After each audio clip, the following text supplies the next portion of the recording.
जय श्री कृष्णा भक्तों, राधे राधे।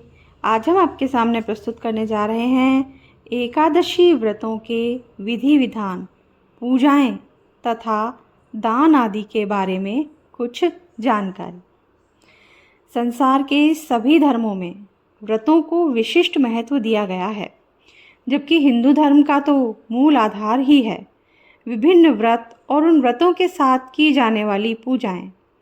हमारे सभी त्योहारों के साथ तो व्रत और विशिष्ट पूजाएं अनिवार्य रूप से जुड़ी हुई हैं ही।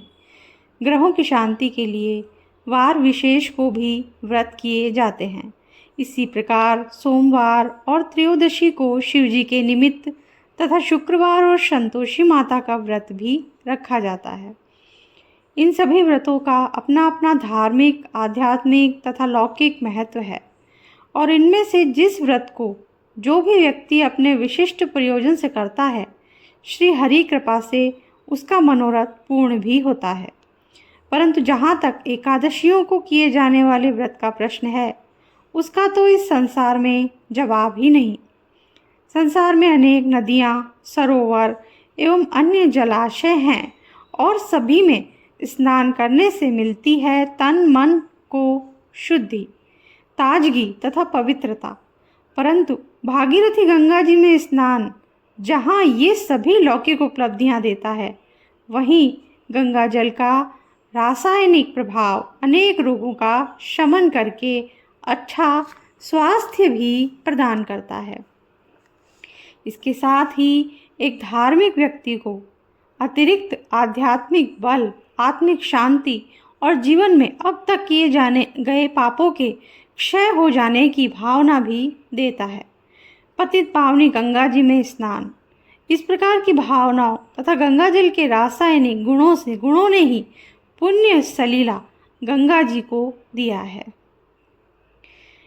स्वर्ग से उतरी हुई जगतारिणी देवी का स्वरूप।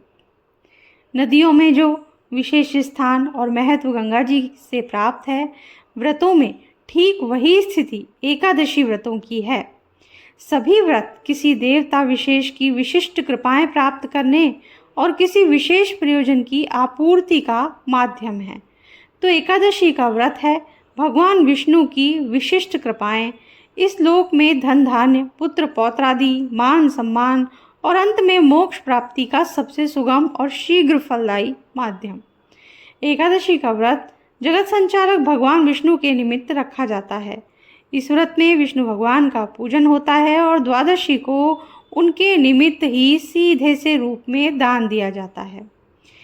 इस व्रत के करने वाले से भगवान विष्णु अपनी भार्या महालक्ष्मी जी सहित परम प्रसन्न तो रहते ही हैं, सहज ही उसे मान लेते हैं अपनी सबसे प्रिय संतानों में से एक। जिस पर जगत नियंता भगवान और धन धान्य की अधिष्ठात्री देवी महालक्ष्मी जी प्रसन्न हो, उनके लिए कुछ भी दुष्प्राप्य नहीं रह जाता।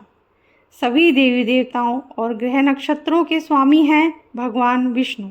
अतः आपकी पूजा आराधना और एकादशी का व्रत करने वालों पर सभी देवी देवता कृपालु बने रहते हैं और वह व्यक्ति इस जीवन में सभी उपलब्धियों और सुखों को भोगता हुआ अंत में अक्षय काल तक करता है विष्णु लोक में वास। यह हमारा दुर्भाग्य और धर्म के प्रति अज्ञान ही है कि आज अधिकतर महिलाएं ही यह व्रत करती हैं, और वह भी भगवान विष्णु की विशेष पूजा किए बिना।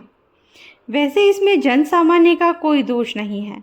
आज बाजार में एकादशी महात्म्य, एकादशी व्रत कथा, एकादशी व्रतों के महात्म्य आदि नामों से जितनी भी पुस्तकें उपलब्ध हैं, उनमें से अधिकांश में इस बारे में एक भी शब्द नहीं लिखा होता है।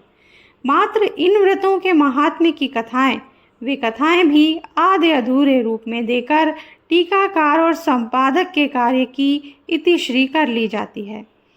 किसी भी कार्य में पूर्ण सफलता और वांछित परिणामों की प्राप्ति के लिए आवश्यक है कि उस कार्य विशेष को उसके निर्धारित विधान के अनुसार किया जाए।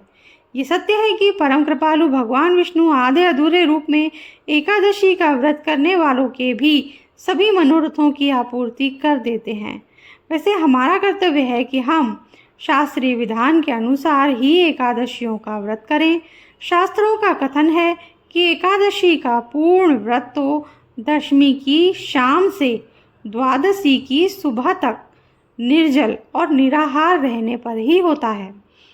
दशमी की शाम को खाना खाने के बाद मुंह को भली प्रकार साफ कर लें, जिससे कोई अन्न कण दांतों में फंसा ना रह जाए।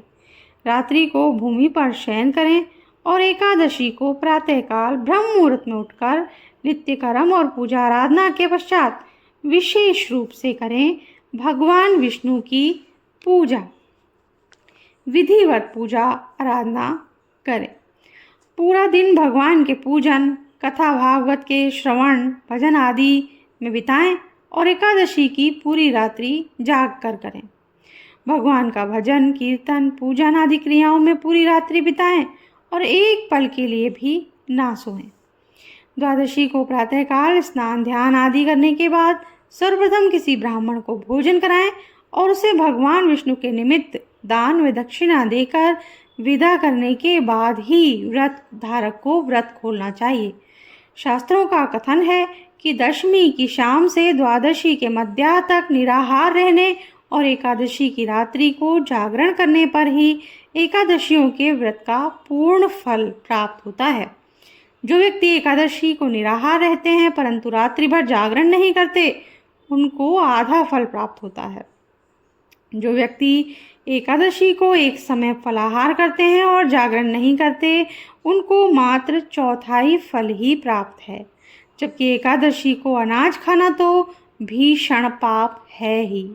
प्रत्येक एकादशी को भगवान के किस रूप का पूजन किया जाता है, ये आपको एकादशी व्रत की कथा और महात्म्य में बता दिया जाता है।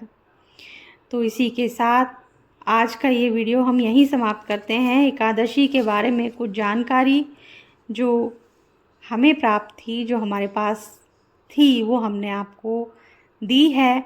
अगर आपको अच्छी लगी हो तो लाइक कीजिएगा और कोई गलती हुई हो तो हमें बताइएगा और क्षमा कीजिएगा। और इस जानकारी को आगे अपने रिलेटिव्स, फ्रेंड्स के साथ शेयर ज़रूर कीजिएगा।